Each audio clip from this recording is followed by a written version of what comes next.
आज गणराज और लोकतंत्र के समन्वय की बात हो रही है। देखिए, गणराज की शुरुआत कब हुई, कैसे हुई,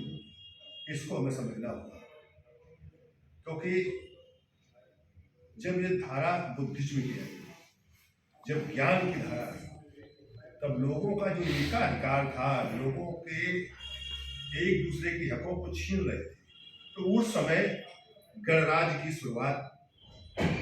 और वो बौद्ध सिस्टम में हुआ ना, बुद्धिज्म सिस्टम में शुरुआत वहां से होती है। क्योंकि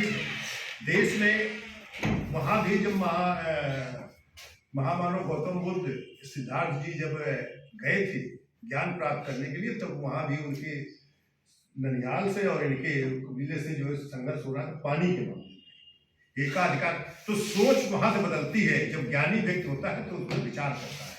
क्योंकि ये सारे चीजें जो है ज्ञान से उत्पन्न होती है। जैसे आज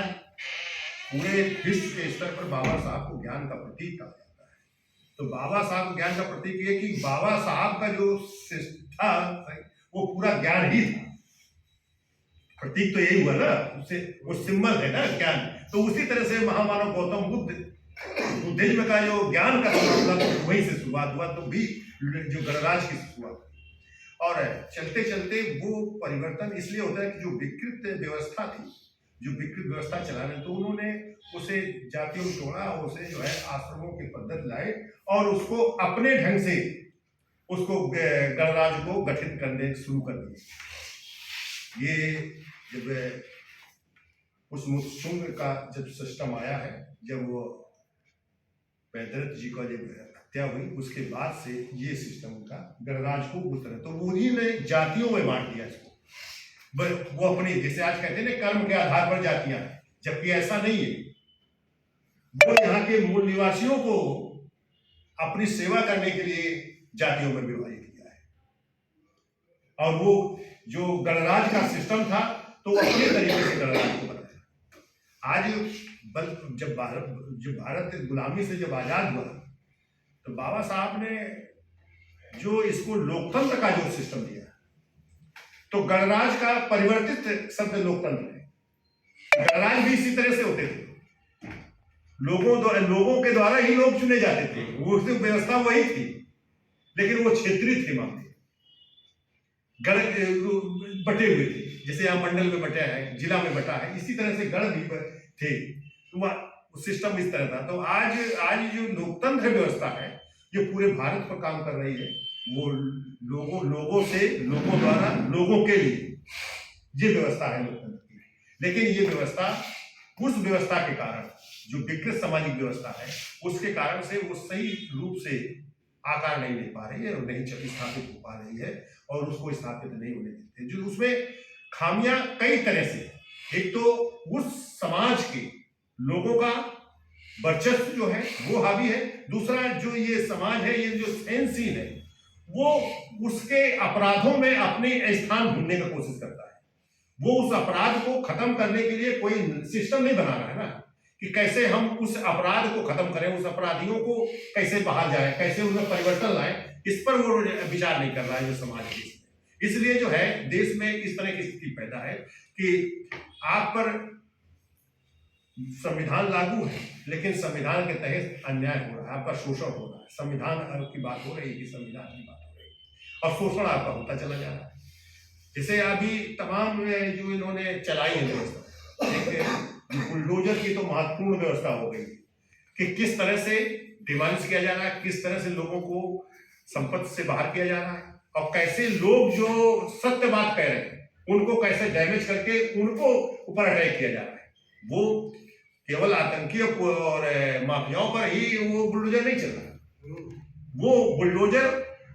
जो उनसे कभी बात कर लिया होगा, उससे क्या बात करना थोड़ी अपराध है, बात वो भी कर रहे हैं, लेकिन चूंकि ये बात सत्य उठा रहा है, इसलिए उसको आरोपी ठहराया जाता है कि नहीं ये उनका साथी है, इनका दोस्त है, इनका इस तरह का है, और उसको लगाया जा रहा है कि नक्शा नहीं पास था, ईस्ट नहीं पास था, इस तरह से अव्यवस्थित किया जा रहा है। अच्छा, इस पर लोगों का चिंतन नहीं है कि कुछ लोगों पर हो रहा है ना, ये सब पर नहीं हो रहा है ना। अब कुछ लोग जो होते हैं जो जो उसके आता है परिधि में, तो वो दहशत में है, उसका जो है सारा को नुकसान होता है। तो जो बात चलती है वो बात बंद हो जा रही है धीरे धीरे। जैसे अभी भाई साहब ने ये बात कही, वो बात सही है कि लोग उनके खिलाफ नहीं खड़े हो पा रहे, वो अव्यवस्था है, लेकिन इसलिए कि जो आहत हो रहा है, जिसके ऊपर वो अपराध हो रहा है, जो अपराधी बनाया जा रहा है, वो अकेला पड़ जा रहा है, वो कैसे खड़ा हो। जो और लोग हैं वो देखते हैं कि नहीं कोई खड़ा होगा, लड़ाई लड़ेगा तो हम उसके साथ हो जाएंगे ना, लेकिन वो भूमिका नहीं बना पा रहा है। जैसे इस पूरे देश के आंकड़े पर देखेंगे, वो भले हमारा विरोधी हो, अगर देखा जाए तो राहुल गांधी कांग्रेस भले विरोधी रही हो पूरे सिस्टम के, लेकिन आवाज अगर उठाया है तो उस व्यक्ति ने उठाया है। और वो अब दिखाई दे रहा है कि नहीं, वो जो असत्य बोलने वाला था, जो एक ग्रुप था जिसे आप माफिया का रोल मॉडल कह दो, माफिया का रोल मॉडल हम कह दे, विकास का मॉडल नहीं है ना, क्योंकि लोगों को कैसे नुकसान पहुंचाए, कैसे उनका मुंह बंद किया जाए, कुल मिला के ये कैसे उनका मुंह, कैसे उनकी कार्यशीलता को बंद किया जाए, ये मॉडल है उनका ना। तो उस तरह से उस व्यक्ति ने बात उठाई। और आज जो अगर देखा जा रहा है तो अगर उसकी स्पीच अगर सुनी जाए तो मुकाबला दिखाई दे रहा है उसी, और किसी से मुकाबला नहीं। और हम देश में अपने अहंकार में, अपने जातियों में बटे हुए हैं, क्योंकि अभी दिल्ली में आज हम डिबेट एक सुन रहे थे, अशोक अज्ञानी, वो यही एक पार्टी बनाई दिल्ली में, मेरी मुलाकात उसकी हुई थी एक बार, ग्वालियर थे, वहां गए थे आंध्र प्रदेश में, तब तो उसने कहा कि बहन मायावती को लाया जाए। अरे भाई तुम काम बताओ कि ना करो, तो बहन मायावती जब उस लायक होगी, जब आएंगी तब उनको लिया जाएगा, जब तक वो नहीं आ रही तब तक हम उनका नाम क्यों उठा रहे हो, देश में डिस्प्यूट क्यों पैदा कर रहे हो कि नहीं वो 52 मेश्राम गड़बड़ है, वो डॉक्टर राजेंद्र पाल गौतम गलत है, ये बात प्रतिज्ञाएं क्यों उठाई, आज खाने की जरूरत नहीं थी, वो बाबा साहब का समय था, उस समय था, तो उस समय वो बात कही जाती थी, 52 मेश्राम आरएसएस का घिराव क्यों किया। तो ये सब चीजों को रख क्या देना चाहते हो, इससे तो आप जो कह रहे हो कि हम भाजपा आरएसएस के विरोध में लड़ेंगे, ये करेंगे और फलाने के लिए, तो अपने को खुद डैमेज कर रहे हो। तो लगता है कि आप आरएसएस का समर्थन करने जा रहे हो। तो जो लोकतंत्र की जो कार्यशैली है, जो उसको लोग चाहते हैं और करना चाहते हैं, कर रहे हैं, तो वो इस तरह से विकृत है कि जो जिनको लोकतंत्र की जरूरत है वही लोग अपने आप में विकृत है। इसलिए वो ताकत जो है लोकतंत्र को जो खत्म करने वाली ताकत है, वो मजबूत होती चली जाएगी, वो मजबूत हो रही लगातार, कि इतना बड़ा अपराध हो रहा है भाई। 14 से अगर देखा जाए तो अपराध के अलावा कुछ नहीं, सारे के सारे लोगों के, चाहे वो जिस समाज का हो, चाहे सवर्ण समाज का हो, चाहे पिछड़े का हो, चाहे माइनॉरिटीज का हो, चाहे दलित का हो, चाहे आदिवासी हो, सबके अधिकार से दूर किया गया है, सबके अधिकारों पर हस्तक्षेप किया गया है, सबको रोका गया है। जैसे विभाग बेचे गए तो किसका एक का थोड़ी नुकसान हुआ है, एयरपोर्ट तक आपने बेच दिया, आपने जो है LIC बेच दिया, इस तरह जो तमाम विभागों को बेच दिया, कारपोरेशनों को खत्म कर दिया, और उस जो नुकसान पहुंचाने वाली प्रवृत्ति है या वो व्यवस्था है जो प्राइवेटीकरण किया आपने, चाहे अंबानी अडानी को आपने दिया है, तो अंबानी अडानी ने जो व्यवस्था यहाँ ला रहे हैं, आप उनको पूंजी भी आगे दे रहे हो, जमीन भी सस्ते में दे रहे हो, सब कुछ उनका साथ दे रहे हो, टैक्स माफ कर रहे हो, और टैक्स माफ कर रहे हो, और वो जाके विदेश में सब काम कर रहे हैं, आपके यहाँ की पूंजी लेके विदेश में जाए, और यहाँ के 800 लोग 800 पूंजीपति 800,000 तो ये लोग जो है विदेश में अपनी नागरिकता ले गए, ये यहाँ से सब जाने वाले हैं, ये देश की सत्ता बदलेगी तो यहाँ नहीं रुकेंगे, क्योंकि उनके ऊपर आपराधिक मामले जारी होंगे, इसलिए वो विदेश की नागरिकता ले चुके हैं, और ये उनमें से ये लोग सभी। तो ये जो देश की व्यवस्था चल रही है, तो जो हम लोकतंत्र के या गणराज की बात करें, अगर सही माने में गणराज को स्थापित करना है तो उसको लोकतंत्र को स्थापित करना है। लोकतंत्र ही गणराज का रूप है, और चूंकि गणराज छोटे दायरे में था, लोकतंत्र पूरे बड़े दायरे में है, और ये पूरे विश्व स्तर पर लोकतंत्र की स्थापना हो रही है, और आज उसी का जहां जहां तोड़ा जा रहा है लोकतंत्र, जहां जहां लोकतंत्र टूट रहे हैं वहां वहां एकाधिकार पनप रहा है और वही देश दूसरे देश पर हमला कर रहे हैं, दूसरे देश को अपने में मिलाने की बात कर रहे हैं। वो बिल्कुल उसी धारा से चल रहे हैं जो कभी आगे जो नेता चले थे और वर्तमान जो यहाँ के नेता चल रहे हैं व्यवस्था को एकाधिकार की, जो हिटलर की बात करते थे वो हिटलर का काम कर रहे हैं और हिटलर की धारा पर चल रहे हैं कि दूसरे को मारने के लिए तैयार है अपने वर्चस्व के लिए। ये सिस्टम देश में चल रहा है। तो इसको अगर हमें कमजोर करना है तो हमें सबको किसी न किसी रूप से एक होना पड़ेगा, अपने लक्ष्य को निर्धारित करके। क्योंकि लक्ष्य के साथ अगर हम चलेंगे,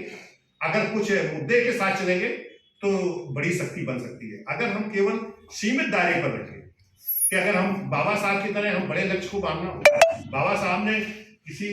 दलित समुदाय के लिए या कमजोरों के लिए अकेले काम नहीं किया, वो पूरे देश को। इसीलिए जो है आज तमाम विपक्ष के लोग, तमाम लोग ये कहते थे कि संविधान इन्होंने नहीं बनाया, नकल करके बनाया, फलाना करके, लेकिन संविधान में कहीं भी ऐसा वर्ण नहीं है कि जो नकल करके देगा। उसको पढ़ा है वो अलग चीज है, लेकिन उस पर सोच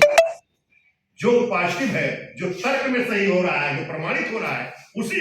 को उन्होंने धारा बनाया, उसी को लिखा है। तो संविधान में कभी ये नहीं कहा जा सकता है कि किसी के नकल, किसी संविधान पढ़ना अलग चीज हो गया, लेकिन उसको पुष्टि करना और पुष्टि कराना, पूरे संसद ने उसको पुष्टि किया। तो ये बात है सभी की झूठ है। अगर लोकतंत्र को हमें सही माने में आगे लेके चलना है तो हमारी इन चीजों की सब जानकारी भी हो और हमें क्या चाहिए, किस लिए हमारे साथ ये व्यवहार ऐसा कर रहे हैं, उन अधिकारों को हमें लेना होगा, उसके लिए लड़ना होगा, उसके लिए आवाज उठानी होगी, जिससे ये बात अंधेरे में न रहे कि हम किसी के विरोध में काम कर रहे हैं। हम तो भाई जो आप कह रहे हो, जिसके तहत आप वोट ले रहे हो, जिसके तहत सत्ता में हो, उसी बात को हम कह रहे हैं। सबका साथ सबके विकास की बात कर रहे हैं। हम कोई एक ही विकास की बात नहीं कर रहे, लेकिन जिस तरह स्वतंत्रता है, स्वतंत्र है, सभी को काम करने का बराबर का अधिकार है, तो सभी को काम का अधिकार मिलना चाहिए। एक को नहीं, किसी जात के आधार पर नहीं, किसी धर्म के आधार पर नहीं। लोकतंत्र अगर है तो लोकतंत्र को सही माने में स्थापित करना होगा। ये सबके लिए है, यह देश सबका है, तो सबके लिए स्थापित होगा, तभी लोकतंत्र का मायने सही होगा, तभी यह देश मजबूत भारत बन सकता है, तभी हम सभी लोग मजबूत हो सकते हैं, खुशहाल हो सकते हैं। मैं अपनी बात को यही रोकूंगा। जय जय।